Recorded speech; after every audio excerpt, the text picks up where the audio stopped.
Hello friend, welcome back to my YouTube channel. चलिए, बहुत ही ज़्यादा टॉपिक साथ जुड़ गए और आज हम बात करेंगे क्लास 9th के मैथ एक्सरसाइज 2.4 के बारे में। ठीक है, और 2.4 का जो प्रश्न नंबर 1 के बारे में बात करेंगे, जो कि काफ़ी इंपॉर्टेंट है और प्रश्न एग्जाम में बार बार आता है। ठीक है, तो इसको ध्यान से देखिएगा, बहुत ही शानदार होने वाला वीडियो अगर अच्छी लगी तो वीडियो को लाइक कीजिएगा, अपने दोस्तों में जरूर शेयर कीजिएगा। चलिए, क्वेश्चन को स्टार्ट करते हैं। पहले पढ़ लेते हैं। करके बताइए कि निम्नलिखित बहुपदों में से किस बहुपद का एक गुणनखंड x+1 है। ठीक है, तो आपको पिछले वीडियो में मालूम होगा कि बहुपद का गुणनखंड जब यानी आपको सबसे पहले शून्यक प्राप्त करना होता है। क्या प्राप्त करना होता है? शून्यक। तो चलिए शून्यक प्राप्त करते हैं। सबसे पहले यहाँ पे जो है शून्यक प्राप्त करते हैं हम। सबसे पहले शून्यक, सबसे पहले हमारा जो समीकरण दिया हुआ है x+1 बराबर दिया हुआ है 0। तो x इधर प्लस का तो इधर आएगा तो माइनस का होगा। आप सभी को मालूम है कि कैसे शून्यक प्राप्त करते हैं। ठीक है, तो हमारा जो शून्यक प्राप्त हुआ वो माइनस का 1 प्राप्त हुआ। अब कहिएगा सर यहाँ पे देखिए जहाँ जहाँ x है ना वहाँ वहाँ क्या रखेंगे? माइनस का 1 रखेंगे। तो चलिए रखना स्टार्ट करते हैं और पहला जो क्वेश्चन को बनाते हैं। पहला जो समीकरण लिख लेते हैं x³ plus x² plus x minus +1। ठीक है, ये हमारा समीकरण हो गया। अब हमें क्या करना है? जहाँ जहाँ x है ना वहाँ वहाँ -1 रखना है। चलिए सॉल्व करना स्टार्ट करते हैं। और यहाँ पे है x, तो यहाँ पे क्या रखेंगे बाबू? हम -1 का क्यूब प्लस यहाँ पे क्या है हमारा? तो एक, तो -1 का स्क्वायर, यहाँ प्लस यहाँ क्या है? x का वैल्यू -1 और +1। ठीक है, यहाँ तक आगे हमारा सारी चीज़ें क्लियर हो गया। अब कहिएगा सर इसका क्यूब कैसे करेंगे? देखिए अगर आप यहाँ पे -1 गुने -1 गुने -1 करते हैं तो इसका आंसर आएगा -1। ठीक है, कहेंगे सर कैसे? तो देखिए याद रखना है आपको, अगर माइनस का कोई भी अगर माइनस में नंबर रहता है, ऋणात्मक नंबर रहता है और उसका पावर ओड रहता है, इसका आंसर आएगा माइनस में। ठीक है, और कहते हैं अगर माइनस का पावर अगर इवन रहता है, ठीक है, इवन रहता है तो इसका आंसर आएगा प्लस में। जैसे बोलेंगे सर माइनस इसका क्यूब बताइए तो इसका आंसर माइनस में आएगा। हम बोलेंगे बताइए इसका 5 अगर हो गया, किसी का क्यूब, किसी नंबर का 5 क्यूब हो गया तो इसका आंसर आएगा माइनस में। और फिर बोलेंगे हम किसी का 2 आ गया तो प्लस में। फिर बोलेंगे अगर 2 किसी का संख्या का पावर है तो प्लस में आंसर आएगा। यानी इवन नंबर जो आएगा वो प्लस में आंसर आएगा और ओड नंबर जो आएगा वो माइनस में आएगा। यहाँ तक कोई डाउट नहीं है। चलिए इसके आगे बढ़ते हैं। अब इसमें क्या करना है? तो इसका आंसर क्या आ जाएगा बाबू हमारा? -1 और प्लस का यहाँ पे देखिए अब माइनस माइनस इवन अभी बताए थे 2 है, तो यानी इसका आंसर +1 हो जाएगा। यहाँ पे आप प्लस माइनस क्या हो जाएगा? यहाँ पे माइनस हो जाएगा और प्लस का 1 हो जाएगा। ठीक है, यहाँ तक कोई डाउट नहीं। अब क्या करेंगे? कहिएगा सर आगे बताइए। तो आगे देखिए प्लस का 1 में से -1 घटेगा, 0 बचेगा। प्लस का -1 में से प्लस का 1 घटेगा तो 0 बचेगा, यानी 0 आ गया। तो यह क्या लिखेंगे? यह शून्यक है। यह शून्यक है क्योंकि यहाँ पे क्या प्राप्त हुआ? हमें 0 प्राप्त हुआ। इसमें 0 प्राप्त हो गया। अब जब तक 0 नहीं प्राप्त होगा तब तक ये गुणनखंड नहीं होगा। ठीक है, तो अगर 0 प्राप्त हो जाता है हमारा इस मान को, वैल्यू को इस समीकरण में रखने पे, तो क्या होगा? ये गुणनखंड का बहुपद है। तो ये हमारा जो है इसका आंसर होगा हाँ। लेकिन बाकी अब तीनों का आंसर नहीं होगा, फिर भी चेक करके देखते हैं हम लोग। ठीक है, चलिए इसको मिटा लेते हैं और यहाँ पे बनाना स्टार्ट करते हैं। अब हम लोग बनाएंगे लोग 2 नंबर को। हम लोग को शून्यक प्राप्त है, x बराबर -1 प्राप्त है। ठीक है, शून्यक हम लोग को प्राप्त है, बार बार नहीं निकालेंगे, यहाँ पे निकाल चुके हैं। ठीक है, चलिए समीकरण को लिख लेते हैं। सबसे पहले समीकरण क्या है? x4 plus x³ plus x² plus x+1। ठीक है, इसको सॉल्व करना स्टार्ट करते हैं। जहाँ जहाँ x है वहाँ वहाँ -1 रखेंगे। तो चलिए रखते हैं। -1 का 4 प्लस -1 का क्यूब प्लस -1 का स्क्वायर प्लस प्लस -1 +1। ठीक है, चलिए आगे। तो अभी बताए थे इवन नंबर है क्योंकि 2 4 6 8 10 जो है इवन नंबर होता है और 1 3 5 7 जो होता है ओड नंबर होता है। तो इवन है तो यानी इसका आंसर प्लस में आएगा। इवन यहाँ पे ओड है तो क्या आ जाएगा? माइनस में आएगा।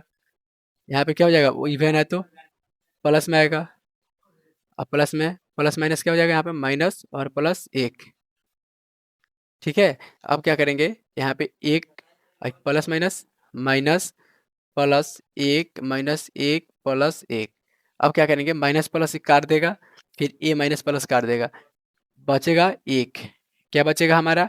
1 बचेगा। ठीक है, क्या बचेगा जी? 1 बचेगा। तो 1 जब बच गया ना, जब तक शून्य नहीं आएगा तब तक वो जो गुणनखंड नहीं होगा। तो ये गुणनखंड नहीं है, लिखेंगे गुणनखंड, गुणनखंड नहीं है, नहीं है। ठीक है, उसके बाद तीसरा बनाएंगे। तीसरा क्या हो जाएगा जी? तो तीसरा को बनाते हैं जब, तो तीसरा में क्या हो जाएगा हमारा? तो तीसरा को रेड कलम से बनाते हैं। दूसरा नहीं है, तीसरा देखते हैं। इसमें भी वही समीकरण है, लिख लेते हैं समीकरण को। x का power 4 plus 3x³ plus 3x² plus x+1। ठीक है, अब हम लोग को शून्यक प्राप्त है। शून्यक क्या है बाबू हमारा? तो हम लोग को शून्यक प्राप्त है सर x बराबर -1।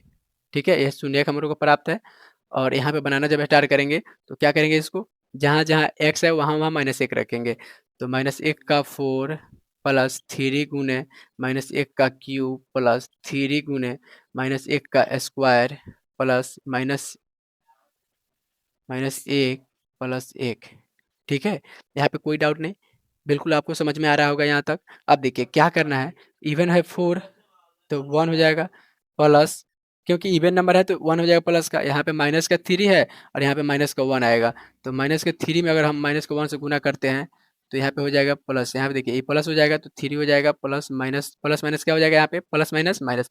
अब आपको बस ध्यान क्या रखना है बाबू, माइनस प्लस बस गलती नहीं होना चाहिए, और माइनस प्लस गलती होता है तो आंसर हमारा गलती आ जाएगा, और माइनस प्लस सही है तो हमारा आंसर 1% भी डाउट नहीं होगा। ठीक है, अब चलिए एक है तो एक लिख दिए, यहाँ पे प्लस माइनस तो यहाँ पे डायरेक्ट हम क्या लिख सकते हैं, 3 एकम 3 तो माइनस के 3 लिख दिए, प्लस का 3 माइनस का 1 प्लस का 1। अब कहेंगे सर इसको सॉल्व कीजिए, तो प्लस का 3 माइनस के 3 को काट देगा, माइनस का 1 प्लस का 1 का काट देगा, बचेगा हमारा फिर इसका भी 1। तो ये हमारा जो 0 नहीं आया ना, तो ये क्या हो जाएगा, गुणनखंड गुणनखंड नहीं है, गुणनखंड नहीं है। ठीक है, यहाँ पे कोई डाउट नहीं है, यहाँ पे आपको ये बिल्कुल यहाँ तक समझ में आ गया, यानी 1 2 3 पहला हमारा गुणनखंड है, दूसरा नहीं है, तीसरा भी नहीं है। अब चौथा चेक करते हैं, तो चौथा चेक करते हैं। चौथा चेक करने के लिए क्या करेंगे, यहाँ पे सबसे पहले चौथा समीकरण लिखेंगे, और समीकरण क्या दिया हुआ है, x cube minus x square minus 2 plus root 2 और एक्स प्लस क्या दिया हुआ है यहाँ पे, √2। ठीक है, अब इसमें क्या करना है हम लोग को शून्यक प्राप्त है सर, शून्यक बराबर -1 प्राप्त है हम लोग को। ठीक है, तो इसको वैल्यू को पुट करना है। ठीक है, तो चलिए इसको बनाते हैं और इसको बनाना स्टार्ट करते हैं।